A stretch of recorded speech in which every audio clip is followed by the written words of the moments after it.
The last days of summer in a small town always felt heavier than they should. The heat lingered in the cracked pavement, the cicadas screamed in the trees like they were desperate to be heard, and there was this shared, unspoken sadness that the freedom of the season was about to end. For Liam, those final days were bittersweet. He was 17, with just one more week before his last year of high school began. After that, everything would change. College applications, moving away, saying goodbye to the place he'd grown up in. He sat on the hood of his car in the parking lot by Lake Hartwell, watching the sunset paint the water in gold and crimson. His best friends, Maya and Jordan, sat with him, legs dangling, sharing a bag of chips that had gone stale in the heat. "Feels like this summer went too fast," Maya said, brushing strands of hair from her face. "It always does," Liam said. Jordan tossed a pebble toward the water and missed. "You guys are acting like we're never coming back here. We have a whole year left." "Not really," Maya said softly. "Once school starts, it's just tests, sports, deadlines. We barely even get nights like this." A gust of warm wind rippled the surface of the lake, and for a moment, Liam thought he saw something move under the water, a shadow deep and long gliding just beneath the reflection of the sun. "Did you see that?" he asked. Jordan frowned. "See what?" "Nothing," Liam said quickly. "Maybe it had been a fish. Or maybe he was just spooking himself." They drove home in near darkness, windows down, music low. The air smelled of pine and the faint metallic tang of the lake. When Liam dropped Maya off, she hesitated before getting out. "You okay?" he asked. "Yeah," she said, but her voice wavered. "It's just weird vibes tonight, you know? Like something's about to happen." Liam tried to laugh it off, but later, lying in bed, her words replayed in his head. The night pressed in through his open window, heavy and humid. Somewhere in the distance, an owl hooted. Then there was a sound, faint, almost human, like someone whispering his name. He sat up, heart pounding. "Jordan," he called, though Jordan was 2 miles away at his own house. Silence. After a long moment, Liam told himself it was just the wind. He closed the window, but couldn't shake the feeling that someone, or something, had been standing just outside, watching him. The next morning, Liam woke up late, sticky with sweat. His phone buzzed. A message from Maya. "Maya. Hey, did you hear about the kid who went missing?" Liam. "What kid?" Maya. "His name was Tyler, from the next town over. He was at Lake Hartwell last night. Never came home." Liam's stomach twisted. "Liam. Are you serious?" Maya. "Dead serious. Cops are searching the woods RN." He stared at the screen for a long moment. Last night. The same time they'd been there. The shadow under the water flashed in his memory, darker now, more menacing. That afternoon, Liam drove back to the lake by himself. The police tape was still up, fluttering in the breeze, but there were no cops around now. The water looked calm, ordinary, but Liam couldn't shake the feeling that it was pretending. He crouched near the edge, staring into the depth. His own reflection wavered back at him, but there was something else too, just for a second, another face, pale and blurred, right beside his. Liam stumbled back, heart hammering. "Hello?" he called, his voice sounding small against the stillness. No answer. But the ripples kept moving long after he stopped. That night, he couldn't sleep again. He kept hearing it, that whisper, faint but insistent, threading through the noise of the crickets and the occasional passing car. Liam. It was definitely his name this time. He pulled the covers over his head like he was 10 years old again, telling himself he was imagining it. But deep down, he knew better. Something had followed him home. By the next morning, the whole town was buzzing about Tyler's disappearance. Search parties combed the woods, reporters showed up, helicopters circled overhead. Jordan thought it was cool. "Dude, it's like a real-life mystery. We should go look for clues or something." Liam shook his head. "No. We should stay away from the lake." Maya looked pale, her usual confidence replaced by something quieter. "Liam's right. Something about this feels wrong." But it was already too late. Because that night another kid went missing. And this time, the search dogs found footprints, leading away from the water. And they were barefoot. By the second missing kid, the whole town was on edge. Parents kept their children indoors. Local news trucks lined the gravel road leading to Lake Hartwell. Police cars patrolled every hour. But for Liam, the fear was personal.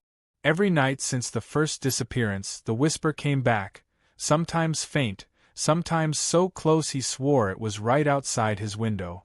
Liam. He'd sit up, heart pounding, sweat dampening his shirt, and stare into the darkness. But there was never anyone there. Maya noticed his exhaustion. "You look like hell," she said, as they sat on the hood of his car again a few nights later. "I'm not sleeping much." Jordan popped the tab on a soda can. "You thinking what I'm thinking?" "No," Liam said quickly. "We should go out there," Jordan said, nodding toward the lake. "Figure out what's going on. What if the cops are missing something?" Maya looked horrified. "Are you insane? We could get arrested. Or worse." Jordan grinned, but there was a nervous edge to it. "Come on, guys. Don't tell me you aren't curious. Don't you want to know what's really out there?" Liam didn't answer. He did want to know, and that was the problem. That night, just after midnight, Liam found himself back at the lake. He hadn't told Maya or Jordan. He didn't even remember deciding to go. It was like something had called him there. The police tape had been torn down, probably by other curious teens.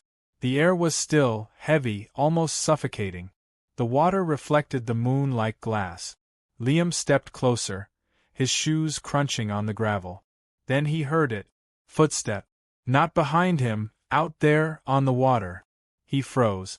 The footsteps were slow, deliberate, as if someone were walking across the lake toward him. "Who's there?" he called, his voice breaking. The footsteps stopped. Silence. Then a faint splash. Something broke the surface, just for a moment, pale, thin fingers curling around the rocks at the water's edge.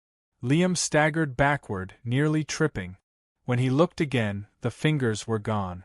But the footprints were still there, wet on the gravel, leading away into the trees. The next day, Liam tried to tell Maya and Jordan what he'd seen. "You were dreaming," Jordan said dismissively. "Sleepwalking, maybe." Maya frowned. "What did the footprints look like?" "Barefoot," Liam said. His voice was tight. "Just like the cop said." Maya went pale. "Liam, you can't go back out there. You shouldn't even have gone last night." He didn't tell her that he hadn't had a choice, that it felt like something had pulled him out of bed, guided him through the woods, drawn him to the water like a moth to a flame. That night, Liam locked his window. But around 2 a.m., he woke to the sound of something tapping on the glass. Tap, tap, tap, slow, patient. When he finally gathered the courage to look, his blood turned to ice. A face was pressed against the glass, pale, waterlogged, eyes clouded and lifeless. "Tyler." Liam scrambled back, knocking over a chair. "Go away," he shouted. The face didn't move. Then, slowly, it smiled. And just like that, it was gone. The next morning, Liam told Maya everything. She believed him this time, her face drained of color as he described the smile. "My grandmother used to tell stories about Lake Hartwell," she said quietly. "About how it was cursed. Before the dam was built, there used to be a whole town down there. Cemeteries, houses, everything. They flooded it to make the lake. She said the dead weren't at rest." Jordan scoffed, but it sounded forced.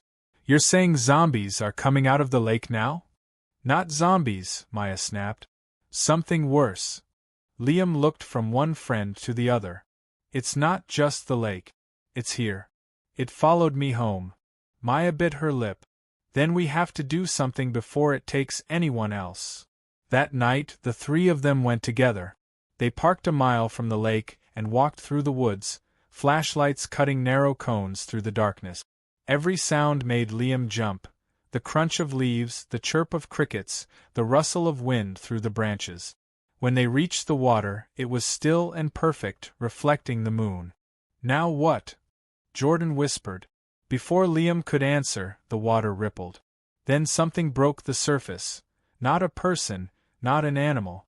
A figure, tall and impossibly thin, rising up from the depths. Its face was smooth, blank except for the wide, too-white grin. Maya grabbed Liam's arm. Oh my God! The figure began to walk toward them, each step impossibly slow, impossibly quiet, even as its feet touched the water's surface like it was solid ground. Liam's breath caught. It was coming for them. They ran. Branches whipped at their faces as they tore through the woods. Liam didn't dare look back, but he could hear it, the wet slap of feet just behind them, too close, too fast. When they finally reached the car, Jordan fumbled with the keys, nearly dropping them. Go, go, go! Maya screamed. Jordan peeled out, tires spitting gravel. For a moment, none of them spoke. Then Maya whispered, "Did you see its face?" Liam nodded. And for the first time, he admitted what he had been too scared to say out loud. It wasn't Tyler. That night, Liam dreamed of the lake. He was standing on the water's surface, the moon reflecting around him like shattered glass. Beneath him, the drowned town stretched out, houses, roads, gravestones. And something moved among them, looking up at him with glowing eyes. When he woke, his phone was buzzing. Another kid was missing. And this time, they had found more than footprints. They had found a body. The sheriff's truck was still parked near the entrance to Lake Hartwell when Liam drove by the next morning. The body they'd found wasn't Tyler's. It was someone older, a college kid who had been out camping near the woods. The strange thing was what the cops weren't saying. No cause of death. No time of death. Just a body that looked wrong. Liam had overheard one deputy whispering in the diner that morning. He was full of water, the man had said. Like he drowned, but he wasn't in the lake. The words stuck with Liam all day. That night, he sat in his room staring at the ceiling, fighting the weight pressing down on his chest. He couldn't sleep, but he didn't want to. The whisper came again. Liam. But this time, it wasn't outside. It was inside his head. He shot upright, cold sweat running down his spine. And then, for the first time, the whisper spoke more than his name. Bring them to me. Liam's stomach turned. No, he said out loud.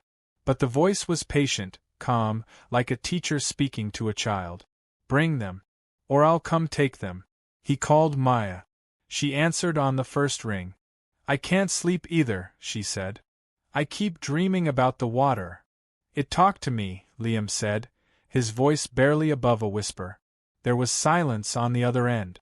Then, we have to end this. Tonight. Maya gathered salt, candles, and an old leather book from her grandmother's attic, prayers, blessings, stories of the drowned town. Jordan, still skeptical but pale as paper, brought a baseball bat. They drove to the lake together, headlights off the last half-mile so no one would see them. When they arrived, the moon was low and swollen, red like a dying fire. The lake glimmered with a faint mist. They set the candles in a circle at the shoreline. Maya poured salt around them, murmuring words under her breath. Liam stood at the edge, staring into the black water. It wants us here, he said. It's been wanting this all along. Maya didn't look up. Then we'll give it what it wants. On our terms. The water rippled. And then it rose. Not like a wave, not like something natural. It rose like it was alive, forming a shape, a body, tall and thin, its grin impossibly wide. Jordan swore and gripped the bat tighter. Stay in the circle, Maya hissed.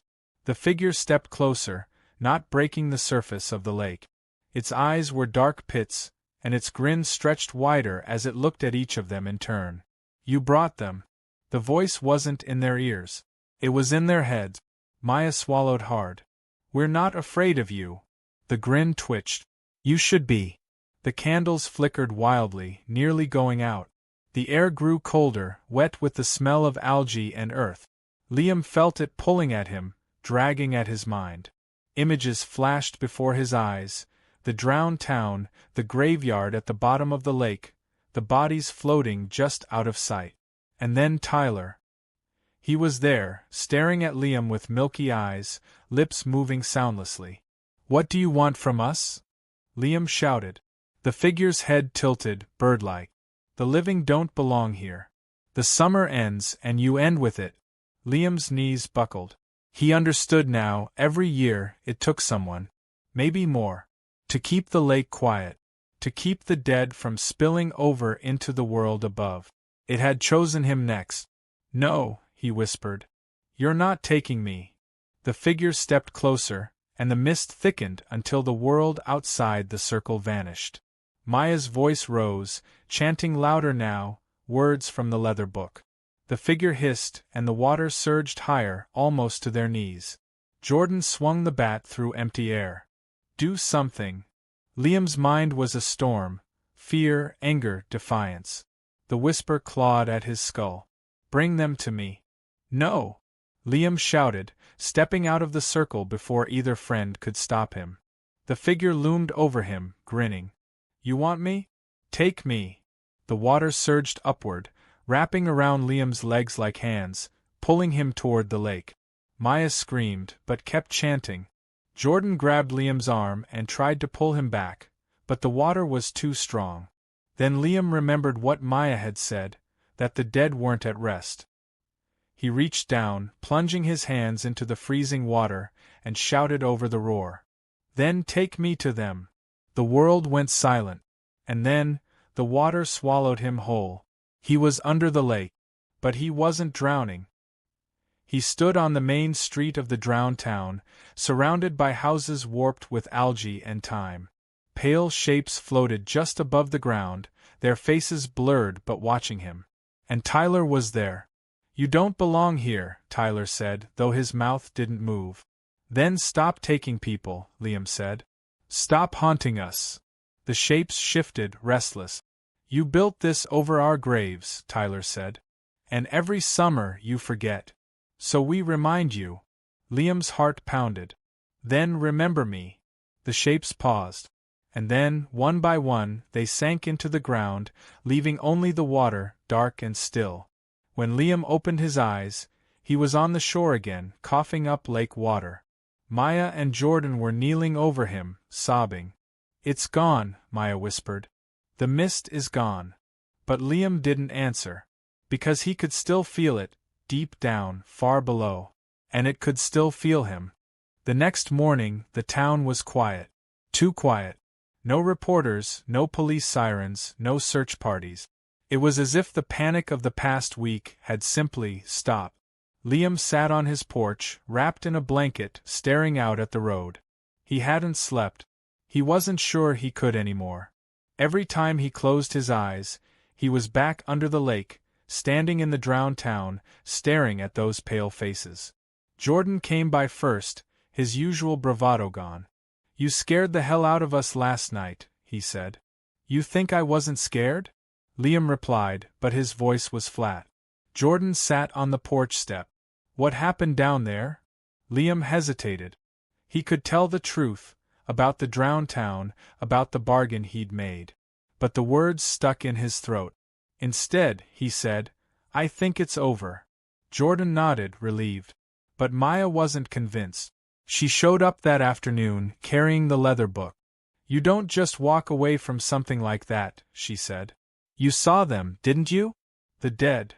Liam swallowed. "Yes." "Then you know they won't stop." He looked away. "They will. For now."